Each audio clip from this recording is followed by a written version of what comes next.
टीका नीति, vaccination policy और उसमें कितनी खामियां थी। मगर सबसे पहले दोस्तों मैं आपको दिखलाना चाहूंगा यह पोस्टर जो इस वक्त आपकी स्क्रीन पर है। इस पोस्टर में यह कहा जा रहा है कि मोदी जी, आखिर आपने मेरे बच्चे के लिए जो वैक्सीन है वो विदेशों में क्यों भेज दी। मोदी सरकार, ये कहा जाए दिल्ली पुलिस इससे इस कदर बौखला गई है कि उसने अब तक 24 लोगों को गिरफ्तार किया है। इस मुद्दे को कांग्रेस ने बड़े पैमाने पर उठाया है। आपके स्क्रीन पर राहुल गांधी बोलते हुए, अगर है हिम्मत तो मुझे गिरफ्तार करो। यही नहीं, यही बात प्रियंका गांधी भी कर रही हैं और कांग्रेस के प्रवक्ता पवन खेरा ने भी इस मुद्दे पर एक प्रेस कॉन्फ्रेंस किया और उस प्रेस कॉन्फ्रेंस के अंदर भी बाकायदा वो एक बैनर लेके बैठे रहे जो आपकी स्क्रीन पर दिखाई दे रहा है कि मुझे गिरफ्तार करो। और मैं भी वही सवाल कर रहा हूं। मैं समझ नहीं पा रहा हूं कि मोदी सरकार इतनी सेंसिटिव क्यों हो गई है। आपको यह मानना पड़ेगा कि आपकी वैक्सीनेशन को लेकर, आपकी वैक्सीनेशन पॉलिसी को लेकर आपकी बहुत जबरदस्त भूल हुई है, जिसका नुकसान इस देश की जनता ने उठाया है। आगे जाकर न्यूज चक्र आपके सामने एक बहुत बड़ी पड़ताल करने वाला है और उस पड़ताल को देखकर आपके होश फाख्ता हो जाएंगे कि हमारी सरकार ने हमारे साथ कितना बड़ा अत्याचार किया है। मगर सबसे पहले मैं आपको यह बतलाना चाहता हूं कि यह सरकार किस तरह का इवेंट मैनेजमेंट करती है। आपके स्क्रीन पर एक के बाद एक तस्वीरें। उत्तर प्रदेश के मुख्यमंत्री योगी आदित्यनाथ नोएडा पहुंचते हैं और नोएडा में अपने पालतू चैनल्स के साथ मुलाकात करते हैं।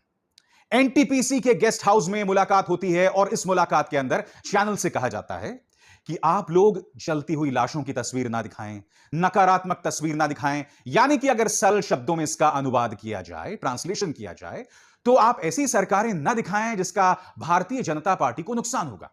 और यह सीतापुर से बीजेपी विधायक कह रहे हैं कि अगर कोरोना को लेकर बदइंतजामी पर कोई बयान देंगे तो उन पर ही देशद्रोह का मुकदमा दर्ज कर दिया जाएगा।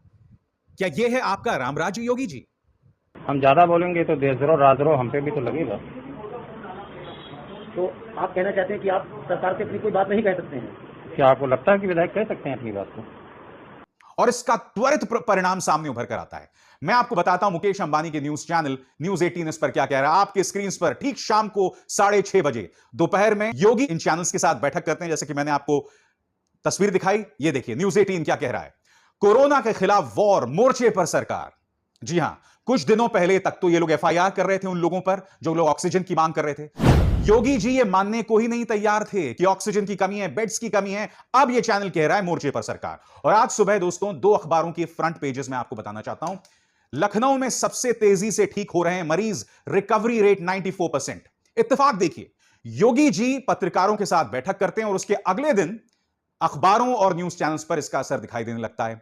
आगे देखिए, 1 अप्रैल को थे 700 बेड, 15 मई तक बना दिए गए 7000 बेड्स। एक बार फिर योगी आदित्यनाथ की तस्वीर दिखाकर यह अखबार बता रहा है कि सिर्फ 1 महीने 15 दिन के अंदर 700 से 7000 बिस्तर बना दिए गए। तो मैं इस चैनल से पूछना चाहता हूं, मैं योगी सरकार से पूछना चाहता हूं कि अगर आपको लगता है कि यह वाकई हकीकत थी तो आपने यह अप्रैल से पहले यह काम क्यों नहीं किया, ताकि इतने बड़े पैमाने पर लोग उत्तर प्रदेश में ना मारे जाते, ताकि उनका इलाज हो पाता, ताकि उन तक ऑक्सीजन पहुंच पाता। बताइए ना। और उत्तर प्रदेश के अंदर तो आंकड़े दबाए जा रहे हैं। दैनिक भास्कर की खबर देखिए, 1000 किलोमीटर में 27 जिलों की इन्होंने पड़ताल की दोस्तों, और वहां पर 2000 लाशें जो हैं वो जलाई जा रही हैं, दफन हैं। एक घाट पर एक पत्रकार जाती है और वहां पर जो पंडित होता है, पुरोहित होता है, वो कहता है कि यहां पर 4000 मिट्टियां हैं। 4000 मिट्टी यानी कि 4000 शव। और जो न्यूज 18 आज की तारीख में योगी सरकार की जय जयकार कर रही है, उन्हीं की एक पत्रकार अनामिका सिंह कल्ली क्या कह रही हैं। महामारी के इस दौर में लोगों के पास अपनों को जलाने दफनाने के लिए लकड़ियां और जगह तक मिल पा रही नहीं है। दूसरी तरफ विभाग के पास प्रदेश में शवदान ग्रहों का आंकड़ा तक मौजूद नहीं है, बस एफआईआर करवा लो इनसे। यह है पत्रकार न्यूज 18 की। बाद में उन्होंने अपने इस ट्वीट को डिलीट कर दिया, यानी हटा दिया। यानी कि या तो चैनल की तरफ से दबाव आ गया होगा या योगी सरकार की तरफ से दबाव आ गया होगा। इस तरह से मैनेज करते हैं। और आपको मेरे साथ बने रहना पड़ेगा दोस्तों, क्योंकि मोदी सरकार की टीका नीति को लेकर आपके साथ क्या नाइंसाफी हुई है मैं आपको आगे बताने वाला हूं। अब एक और तस्वीर मैं आपको दिखाता हूं दोस्तों। पत्रकार अभय सिंह राठौर ने यह ट्वीट किया है, मैं पढ़ के सुनाना चाहता हूं। तस्वीर मैं आपको सिर्फ यही एक दिखा रहा हूं क्योंकि इसके अंदर एक पत्रकार की बेरहमी से पिटाई हो रही है।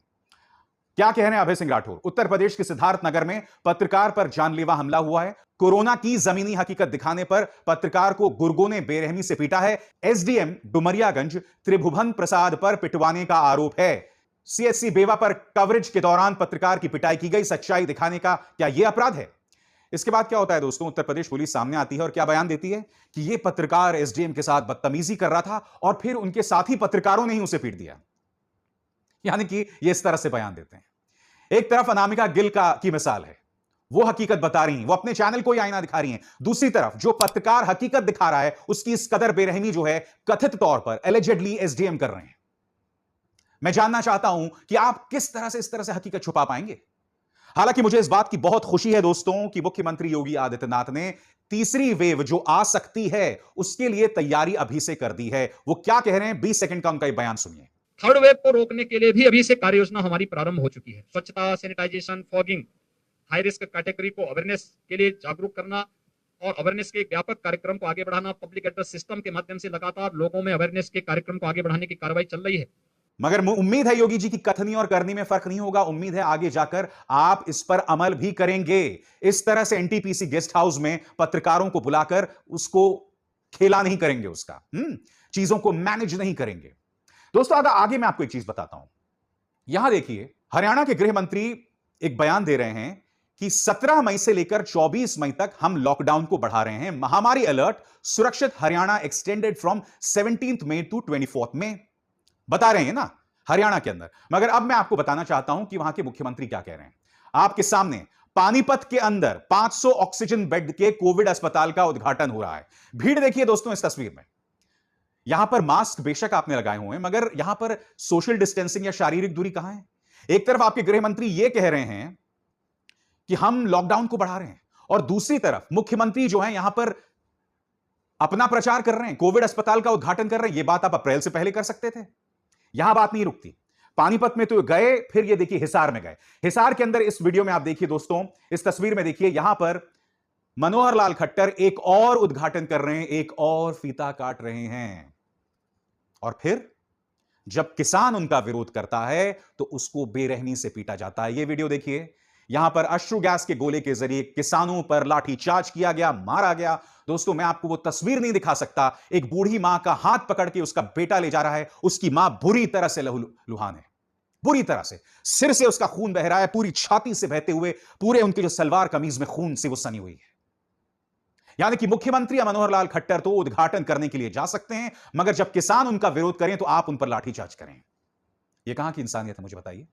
वरिष्ठ पत्रकार दीपक तिवारी ने खबर जो है पेश की है। उनका यह कहना है, journalist in Gwalior were arrested today because they wanted to give a memorandum to Shivraj Singh Chouhan about police atrocities on 2 fellow reporters of Datia constituency of home minister.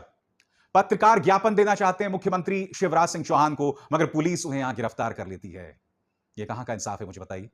और अब अनुराग धांधा, पत्रकार अनुराग धांधा ने यह वीडियो पेश किया। इसमें आप देख सकते हैं कि न सिर्फ शांतिपूर्ण प्रदर्शन कर रहे किसानों पर लाठीचार्ज किया गया, अश्रु गैस, बल्कि यहां देखिए वो लोग पत्थर भी मार रहे हैं। अब मुझे बताइए ना, पुलिस वाले पत्थरबाज कैसे बन गए। यानी कि कोरोना को लेकर जो गाइडलाइंस हैं उसकी धज्जियां प्रशासन तो उड़ा ही रहा है। दूसरी तरफ आप देख रहे हैं कि पुलिस का रवैया, उनके रवैये और असामाजिक तत्वों के रवैये में क्या फर्क है, मुझे समझाइए। और फिर वो मैं तस्वीर दिखाना चाहता हूं दोस्तों, जिसको लेकर कांग्रेस ने उग्र रुख अपनाया है और इसको लेकर 24 गिरफ्तारियां हुई हैं। यहां पर यह सवाल किया जा रहा है कि मेरे बच्चों की वैक्सीन को आपने विदेशों में क्यों भेजा। आज मोदी सरकार ने जो बहुत ही सख्त रवैया अपनाया है, इस पर आपसे मैं एक सवाल पूछना चाहता हूं कि यूएन में हमारे एम्बेसडर नागराज नायडू ने बाकायदा यह बयान दिया था कि हम दुनिया को उतनी वैक्सीन दे रहे हैं जितनी वैक्सीन हम भारतीयों को नहीं दे रहे हैं। यह आपने जोर शोर से ऐलान किया था कि नहीं किया था। सुनिए क्या कहा था नागराज नायडू ने। India will not only be vaccinating 300 million of its own frontline workers over the next 6 months, but in the process has also supplied vaccines to over 70 nations. In fact, as of today, we have supplied more vaccines globally than have vaccinated our own people. सुना आपने? तो मैं आपसे सवाल पूछता हूं, फिर आप 24 लोगों को गिरफ्तार क्यों कर रहे हो? ये तो आपके अपने एम्बेसडर कह रहे थे कि जितनी वैक्सीन हमने अपने देश की जनता को नहीं दी, उतनी हम बाहर के लोगों को दे दी। प्रधानमंत्री का यह बयान दिए, अभी अप्रैल में उन्होंने बयान दिया था। उन्होंने इस बयान में कहा है कि हम लोगों ने बगैर वैक्सीन पर कोरोना पर जीत हासिल कर ली। हकीकत से दूर इस तरह से किसी देश का प्रधानमंत्री हो सकता है क्या? और फिर आप लोग गिरफ्तार करते हैं उन लोगों को जो लोग यह सवाल उठाते हैं कि मेरे बच्चों के लिए या मेरे मां बाप के लिए जो वैक्सीन है आपने विदेशों में क्यों भेज दी।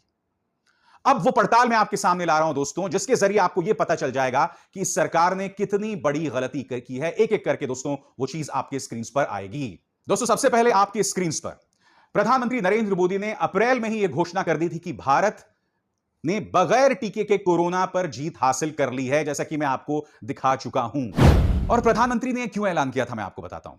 प्रधानमंत्री ने इसलिए ऐलान किया था क्योंकि वो दुनिया भर में, या भारतीय जनता पार्टी दुनिया भर में प्रधानमंत्री की वैक्सीन गुरु के तौर पर छवि पेश करना चाहती थी। और इसकी जमीन उन्होंने सितंबर 2020 से एक तरह से तैयार शुरू कर दी थी। सितंबर 2020 को उनका यह बयान जो आपके स्क्रीन पर है, सितंबर 2020 ने भारत में संयुक्त राष्ट्र आम सभा में घोषणा की कि कैसे भारत वैक्सीन के मामले में पूरी दुनिया की मदद करेगा। क्या कहा था प्रधानमंत्री ने, आप खुद सुनिए। सबसे बड़े वैक्सीन उत्पादक देश के तौर पर आज मैं वैश्विक समुदाय को एक और आश्वासन देना चाहता हूं। भारत की वैक्सीन प्रोडक्शन और वैक्सीन डिलीवरी क्षमता पूरी मानवता को इस संकट से बाहर निकालने के लिए काम आएगी। यानी कि आपने अपने देश की जनता पर की परवाह नहीं की, उनके लिए वैक्सीन फिक्स नहीं किए, पूरी दुनिया के लिए आप इंतजाम कर रहे थे क्योंकि आप अपनी छवि चमकाना चाहते हैं। आगे गौर कीजिए, इस दौरान क्या होता है, जो भारतीय सीरम इंस्टीट्यूट ऑफ इंडिया है यानी SII, वो एस्ट्राजेनेका और नोवोवैक्स की 1 अरब यानी 1 बिलियन डोज कम और मध्य आयु वाले देशों को देने के लिए करार करता है। इसके बाद सभी न्यूज चैनल्स पर प्रधानमंत्री नरेंद्र मोदी की तारीफ शुरू हो जाती है। एबीपी न्यूज ने तो यह तक चला दिया था प्रधानमंत्री वैक्सीन गुरु हैं, यानी कि पूरी जमीन तैयार की जा रही थी प्रधानमंत्री की छवि को दुनिया में ऊंचा पेश करने के लिए। मगर उसका नुकसान कौन भुगत रहा था, हमारी जनता। आगे देखिए दोस्तों, एक तरफ भारत दुनिया के लिए वैक्सीन बना रहा है, मगर अमेरिका और ब्रिटेन जैसे देश अपनी जनता के लिए टीके का जुगाड़ कर रहे हैं। और वो कैसे, अब मैं आपको बताना चाहता हूं दोस्तों, आपके स्क्रीन पर एक एक करके। सबसे पहले अमेरिका ने करीब 1210 मिलियन डोजेस अपने देश की जनता के लिए बुक कर ली थी। और सिर्फ एक या दो सोर्सेस से नहीं, कितने सोर्सेस से, आपके स्क्रीन पर। एस्ट्राजेनेका ऑक्सफोर्ड से 300 मिलियन डोजेस, मॉडर्ना के 300 मिलियन, फाइजर के 300 मिलियन, नोवोवैक्स के 110 मिलियन, जॉनसन एंड जॉनसन के 100 मिलियन और सनोफाई के 100 मिलियन डोजेस। उसी तरह से ब्रिटेन की बात करते हैं। ब्रिटेन ने आपकी स्क्रीन पर अपने देश की जनता के लिए 417 मिलियन डोजेस आरक्षित कर लिए थे, बुक कर लिए थे। किस तरह से? एस्ट्राजेनेका से 100 मिलियन डोजेस, नोवोवैक्स से 60 मिलियन, सैनोफाई से 60 मिलियन, वैल्नेवा से 60 मिलियन, क्योरवैक्स से 50 मिलियन, फाइजर से 40 मिलियन, जॉनसन एंड जॉनसन से 30 मिलियन और मॉडर्ना से 17 मिलियन डोजेस। यह क्या बतला रहा है दोस्तों? यह देश दूसरे देशों की मदद करने के बजाय पहले अपनी जनता की मदद कर रहे थे। और भारत ने अब तक जो मैंने आपको बताया है, अब तक उसने इस बात पर बिल्कुल भी जोर नहीं दिया कि मुझे अपने देश की जनता के लिए वैक्सीन बनाने चाहिए, पहले उनका इंतजाम करना चाहिए। वो इस वक्त वैक्सीन गुरु बनना चाह रहा है। आगे देखिए, फिर प्रमाण दिखा रहा हूं मैं आपकी स्क्रीन पर। इस बीच गैवी यानी कि दुनिया का जो वैक्सीन अलायंस है, वो भारतीय संस्था SII के साथ साझेदारी की घोषणा करता है, जिसमें 92 यानी 92 देशों को वैक्सीन दिए जाएंगे, जिसके अंतर्गत कम आयु वाले देशों को 200 मिलियन वैक्सीन दिए जाएंगे। भारत ने दोस्तों इस बात का भी जोर शोर से ऐलान कर दिया। देखिए प्रधानमंत्री नरेंद्र मोदी और विदेश मंत्री S जयशंकर इन ट्वीट्स में क्या दावा कर रहे हैं कि हम दुनिया की मदद कर रहे हैं, हम वैक्सीन मैत्री कर रहे हैं। जी हां, एक तरह से आप देख सकते हैं, इन्होंने वैक्सीन मैत्री की घोषणा कर दी थी। और अगले कुछ महीनों में करीब 95 देशों को 6.6 करोड़ डोजेस दिए जाते हैं, यानी कि मुंबई और दिल्ली की कुल आबादी। अब मैं आपको फिर सुनाना चाहूंगा दोस्तों, संयुक्त राष्ट्र में भारत के एम्बेसडर नागराज नायडू का यह बयान, जिसके अंदर वो ये कह रहे हैं कि हमने अपने देश की जनता के बजाय दूसरे देशों में ज्यादा वैक्सीन भेजी है। खुद सुनिए आप, इससे आपको हकीकत पता चल जाएगी। India will not only be vaccinating 300 million of its own frontline workers over the next 6 months, but in the process has also supplied vaccines to over 70 nations. In fact, as of today, we have supplied more vaccines globally than have vaccinated our own people. और इसके बाद क्या होता है दोस्तों? ये graphic देखिए। अचानक भारत में कोरोना का विकराल रूप बढ़ता है, तब भारत घबरा जाती है। और जैसे ही भारत घबरा जाती है, अब तक उसने क्या किया था? सिर्फ 2 स्रोतों के जरिए, यानी कि कोविशील्ड और कोवैक्सीन, सिर्फ ये 2 डोजेस उसने अपने देश की जनता के लिए बुक कराए थे। आनन फानन में अप्रैल के महीनों में ये लोग 5 और कंपनीज के साथ करार करते हैं। कायदे से आपको कई महीने पहले यह करार कर लेना चाहिए था, मगर जब आपको पता चला कि हालात बेकाबू हो गए हैं, तब आपने 5 और कंपनीज के साथ करार किया। और फिर आप ताना किसको दे रहे थे? आप ताना राहुल गांधी को दे रहे थे कि वो वैक्सीन कंपनीज के दलाल बने हुए हैं, जबकि प्रधानमंत्री ने खुद कहा था, और मैं खुद आपको दिखा चुका हूं, कि हमने कोरोना पर जीत बगैर वैक्सीन के हासिल कर ली है। मैं फिर आपसे दोहराना चाहूंगा, जो आपके सामने मैंने एक एक करके प्रमाण पेश किए हैं। वैक्सीन नीति को लेकर मोदी सरकार की गलती है या नहीं है? प्रधानमंत्री के अंदाज में, मित्रों बताओ, गलती है या गलती नहीं है? और दूसरी तरफ एक और चीज हो रही होती है। भारत दुनिया भर में अपनी छवि बनाना चाहता था वैक्सीन भेजकर, मगर हुआ क्या? जैसे ही भारत में वैक्सीन की कमी पड़ी, तो जो गैवी के साथ भारत की जो साझेदारी थी, SII की साझेदारी थी, उस साझेदारी में दरार आ जाती है। आपके सामने दोस्तों यह खबर, इसमें यह बताया जा रहा है कि भारत में वैक्सीन की कमी के चलते जो कटिबद्धता या जो करार SII ने हमारे साथ किया है, उसमें देरी हो रही है। पढ़ के सुनाना चाहता हूं आपकी स्क्रीन पर। The COVAX facility has notified participating economies that delivery of doses from Serum Institute of India will be delayed in March and April. क्यों? क्योंकि भारत में कमी पड़ रही थी।